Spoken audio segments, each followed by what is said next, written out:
Hey everyone, welcome back to the RPGames YouTube channel. My name is Ralph, and this is the third episode of the Lost Heir campaign journal. In the previous episode, we took a look at the two characters involved in this campaign, Erasmus Dhorne and Ailana Solistar. If you haven't seen that episode yet, it should appear somewhere up there. In this episode, we're going to talk about the very first adventure that we played, which was Murder's Mark, a first level adventure. We played through this adventure in about 4 sessions, all the way back in 2014. Yes, this campaign has been going on for quite a while, but there have been very long breaks in between. Now, as you might remember from the previous session, the characters were still in Agorian. So Erasmus and Ailana are living in the attic of an inn in the capital of Heliax. At a certain moment, Erasmus and Ailana are being disturbed by a whole bunch of ruckus coming from downstairs in the inn. Erasmus goes to take a look and he notices that an individual is bullying and shooing all the customers out of the inn. When Erasmus walks down the stairs to take a closer look, he notices that this individual is none other than Radovan, who is the bodyguard and aide of Count Chigare. In his background, Koen said that he had worked with Count Chigare in the past, so I thought, why not introduce him immediately in the first session? So when the whole tavern is cleared, the Count makes his appearance and has a conversation with Erasmus. And during that conversation, he warns Erasmus that there are rumors circling the noble circles in Heliax about a possible heir. Now, how did that come to be? Well, House Troon got their hands on a former butler of House Asgevan. And House Asgevan is the house that Ailana is the lost heir to. So Count Chigare thought it wise to warn Erasmus that Agorian is no longer safe for them. And he arranged transportation by magical means. And when they stepped out of the portal, they were welcomed by Zimandi Kadran.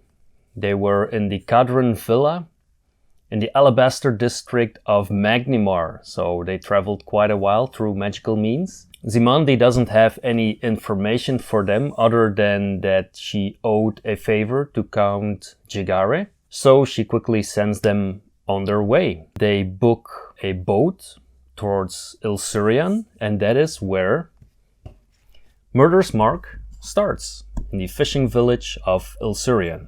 If you haven't played Murder's Mark yet, from here on there be spoilers. That being said, when I got off the ship in Ilsurian, they acquired some lodgings in an inn near the town square, and then proceeded to explore the town of Ilsurian. And while they were exploring, they saw this big caravan of the Umbra Carnival trekking to town, with the circus folks putting up posters all over the place. And Ailana, being her very excited 16-year-old self, of course, she was super into the circus.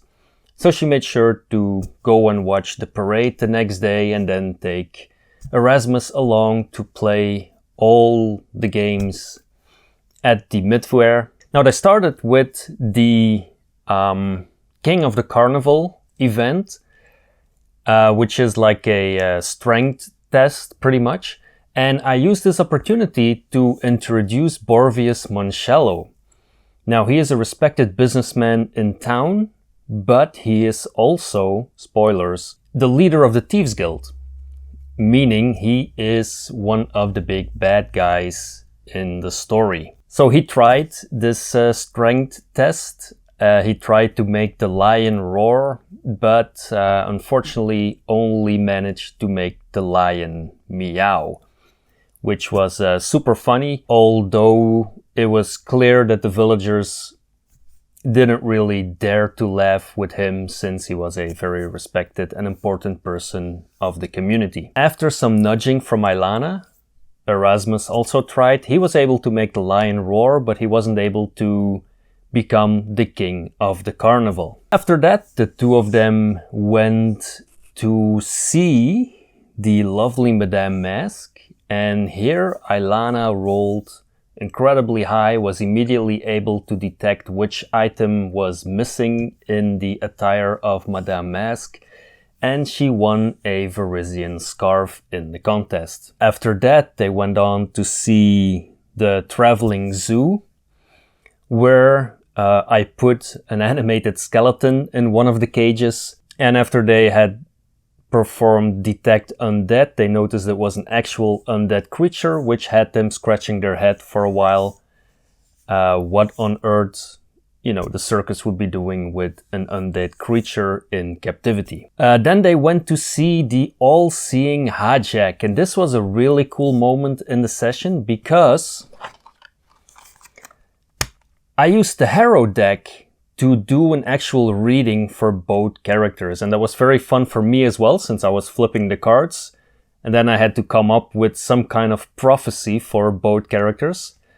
Unfortunately, since this happened in 2014, I don't remember the details of the reading anymore, of course, but I do remember that this was a very fun moment in that session. After that, they went to see the Freak Show, and when they left the tent with the Freak Show, all of a sudden the baby dragon escapes. They see a lot of commotion outside, the village people running away. So while Ailana is keeping the monitor lizard at bay with some torches, Erasmus is able to grab one of the tent flaps and then throw it over the creature and immobilize it, and then have, the circus folks escort the creature back to its cage. They are, of course, thanked by the master of beasts of the circus. And the next day, around noon, they are summoned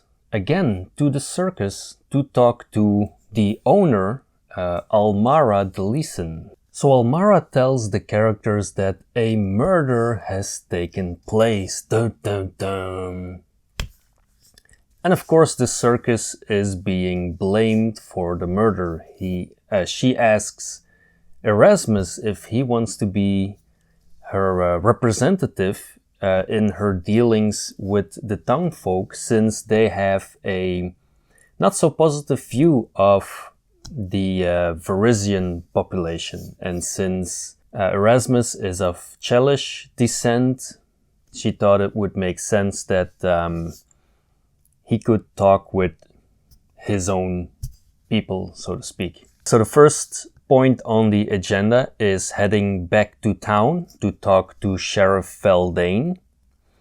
After a brief discussion with the sheriff, she takes them to the crime scene, where they find the body of Arkevin Walder, who is the town's moneylender and owns a high-end pawn shop called The Locked Box.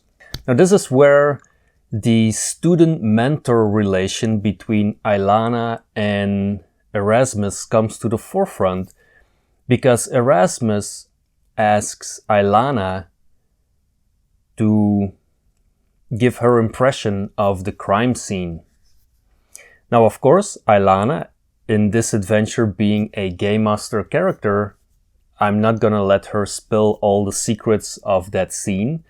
But since she is in the student role, I can easily give away like a bunch of very clear information that wouldn't require a roll anyway. And after that, Erasmus can do the brunt of the investigation, and he is able to notice that the paw prints that were left behind do not really match the paw of the Sphinx. In order to make sure of that, he teaches Ailana to make a cast of the footprints, and then with that cast they can go back to the circus and compare it to the footprints created by the actual Sphinx. Now after that scene, the sheriff takes them to the lockbox, where they meet Agnes Walder, the wife of the victim, and they investigate the locked box. Now there is a vault underneath the locked box,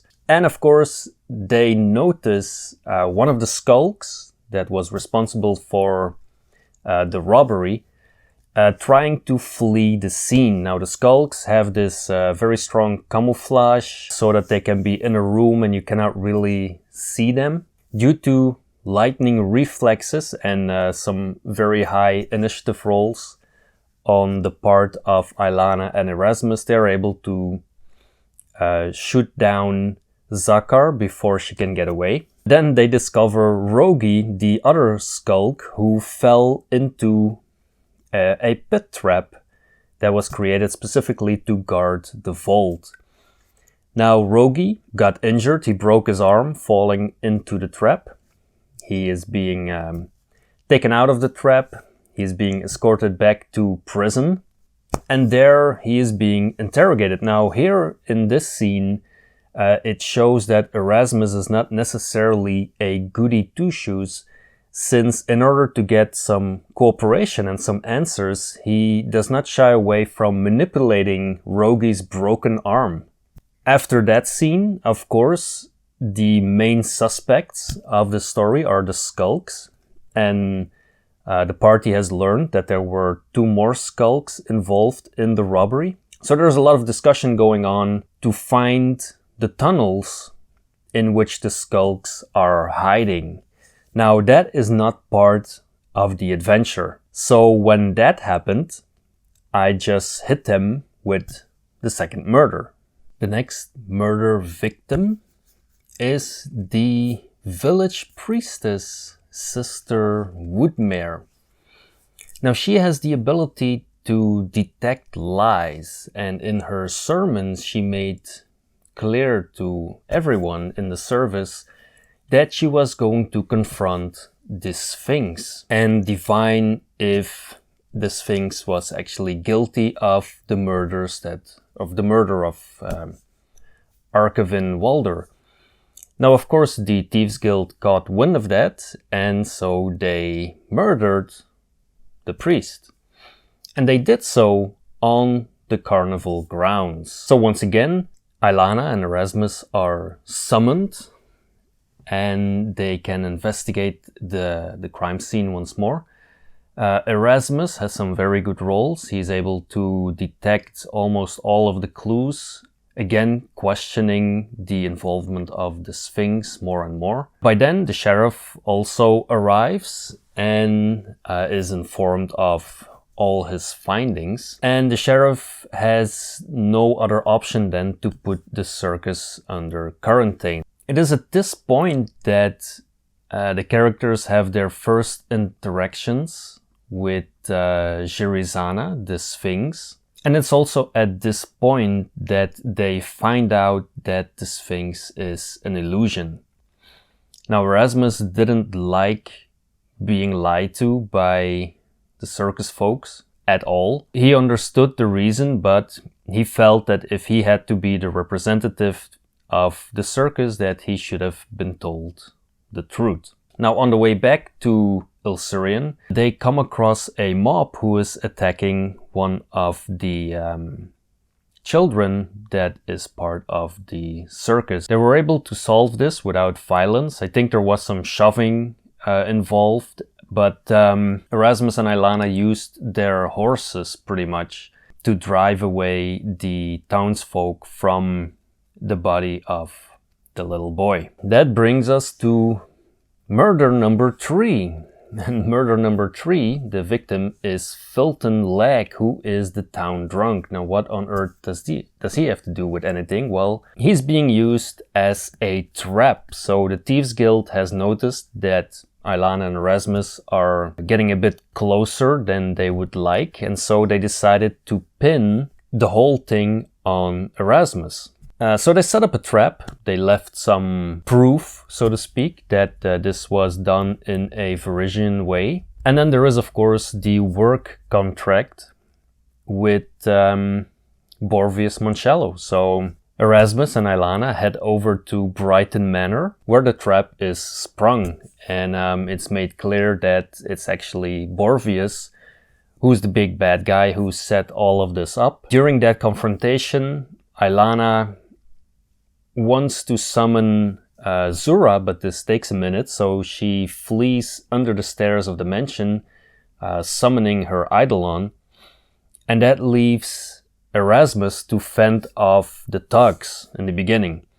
So he's able to fight off the thugs, and then together with Zura, he's able to take down Borvius Mancello as well. And then the part about the Thieves Guild, so the Thieves Guild being located near and under the whole warehouses of the Mancellos. That part we didn't really play out. We kind of left that to the town guard pretty much to round up the remainders of the Thieves Guild. What did happen is the night after Borvius is captured, a fire breaks out in the town jail. Once the fire has been put out, a body is found which is assumed to be Borvius Mancello. Upon a bit further investigation, it turns out that, again, there is evidence to suspect that the body that was found might not be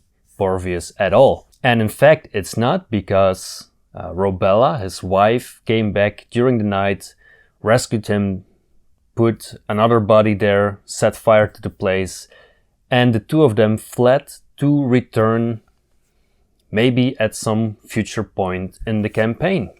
So that was Murder's Mark. I absolutely love this adventure. There is a lot of role-playing opportunities. There is investigation. There is very little focus on combat, and those are all elements that our group likes a lot. I've ran it for other groups as well.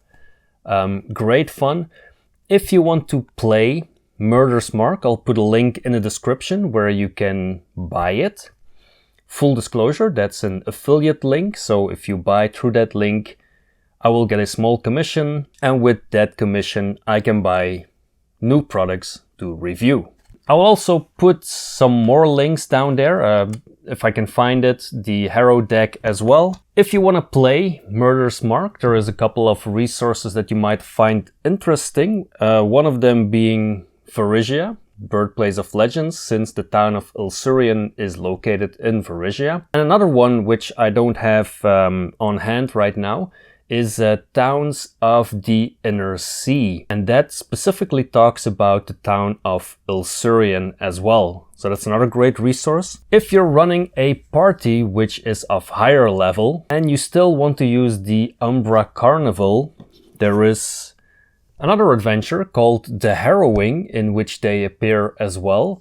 And this is an adventure for 9th level characters. So even if you're a higher level character or you have a higher level party, you can still enjoy the machinations of the Umbra Carnival. That's it for this episode. I want to thank you very much for watching. If you've enjoyed that, by all means hit the like button. If you want to follow along with the campaign, hit the subscribe button as well. And in the next episode, I will be talking about the second adventure that our party is going to face, and that is Feast of Ravenmoor. See you in the next video.